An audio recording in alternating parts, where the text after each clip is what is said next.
Every successful livestock farm stands on some key pillars. But if your feeding and nutrition are not right, the whole system crumbles. Healthy animals don't just happen. They are made by what you feed them, how you feed them, and when you feed them.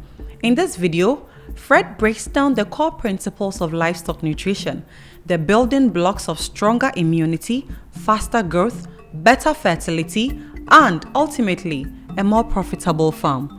Do let's engage in the comment section, and do not forget to subscribe to the Farming in Africa YouTube channel and also follow us, Farming in Africa, across all other social media platforms.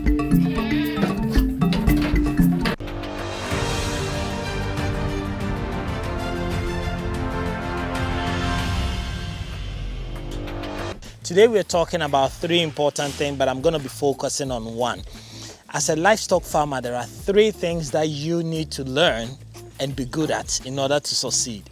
Number one of them is management. What do I mean by management? Management is basically your workers and yourself as the farm owner. We know that on our continent, we are very limited to, the skill sets that we need to be able to support us as businessmen in our livestock farming. And therefore, we need to learn ourselves, and we need our staff, managers, farm assistants to also be able to learn and have that knowledge as well.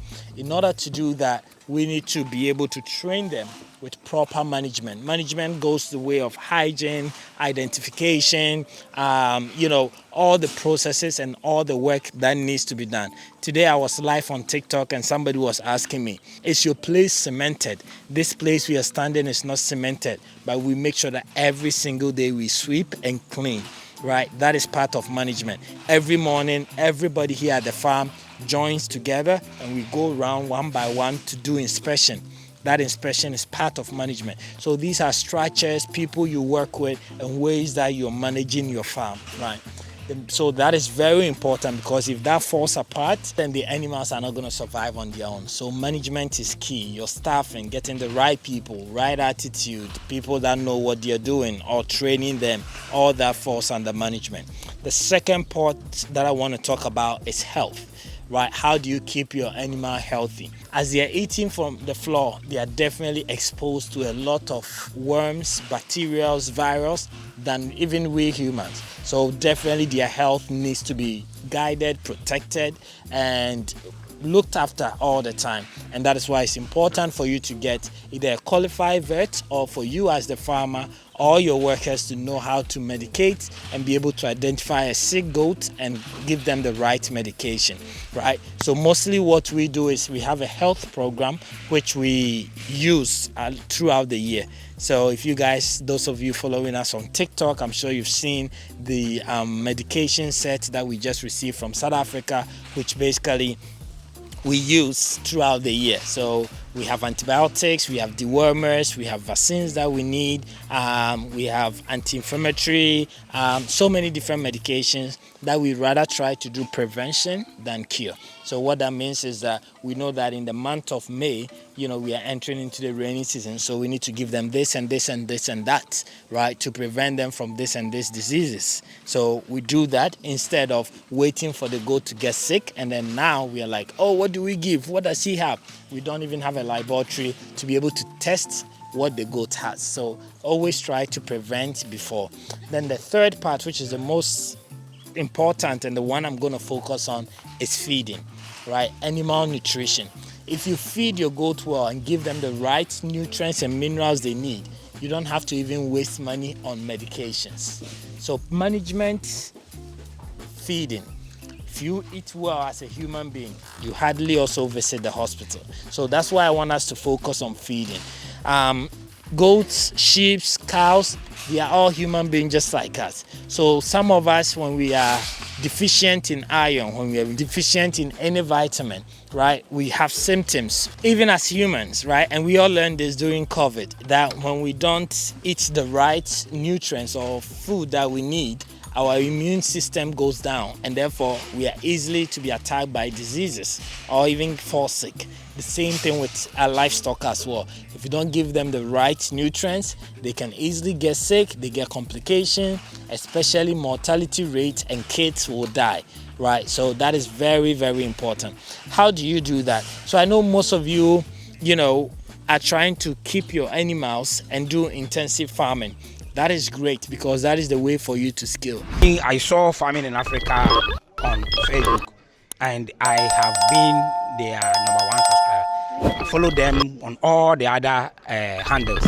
So please, everybody should follow them on YouTube, Facebook, all the other handles, and I'm sure they will enjoy. The moment you go into that, then you also need to know that you're limiting this animal from having access to the natural grass that is available, that they are able to pick all their nutrients from, right? So let me look at it like our goats. Our goats haven't stepped out feeding for the past 3 to 4 months, right? Because I'm testing a lot of nutrients and feeding programs here, and I've just been giving them processed food. What does that mean? That means that it is my responsibility now to make sure that these goats have all the nutrients that they need, right? They have their protein, their energy, their fiber, their minerals, which is their copper, their phosphorus, their calcium, their selenium. All these things needs to be in their food so that they are not lacking any minerals, plus vitamins. Their vitamin D, C, E, or iron, all these things needs to be in their meal, right? And that's what I've been experimenting here to get that right. But so we did that for about 3 to 4 months. After I cracked it, now it's like, okay, I have a concentrate that I can feed them. But again, you can't give them all that all the time, because it's going to cost you. The concentrate, mixing all this together costs money.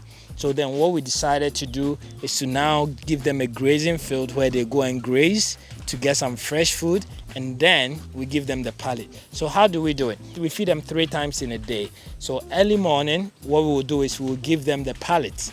The pellet feed is basically a concentration of all the minerals and everything that they need. It's a full meal that when they eat, I know even if they don't eat anything outside, they are going to get the minerals that they need, so they will survive. Number 2, in the afternoon, once the sun is out, we will then send them to the grazing field, which we have fenced, and they will feed on the Semanhyia grass. But the maximum we do is about 2 hours, because once they eat too much fresh, they start running as well. So they will feed on the grass for 2 hours, and then they will come inside. Once they come inside around 4 to 5, which is what they are doing now, we will then feed them with the dry Semanhyia grass, which is very good. So that's what they're doing here. If you show them what's happening, so basically they will be feeding on the dry grass throughout the night, right? And that's what is going to happen. So we give them pellet in the morning, grazing in the afternoon, and dry grass in the evening. And at night, we will continue to just give them this when we're going to bed, to make sure that they have enough food in their pen before they go to bed. So feeding is very important. Yes, your genetic is important. The people that are taking care of your animal is important. But for you to get the best out of the animals you have, you need to make sure that you're sacrificing on the feed, right? I think we have some of the pellet machine at our store. If you want to try it with us as well, pass by our shop. I think you can get some and go and try it. It's so far so good. It's been excellent for us. We've been mixing the right ingredients. We brought some premix from South Africa, some vitamins from Europe, and then we're able to now create a food that we believe in, that we also feed to our animals as well. So let me know in the comment below if you guys have any question around feeding, about formulas, anything. Get in touch with me and I'll be happy to help you guys. I hope this was useful, and thank you for spending your time and listening to me rant. I will see you in the next video.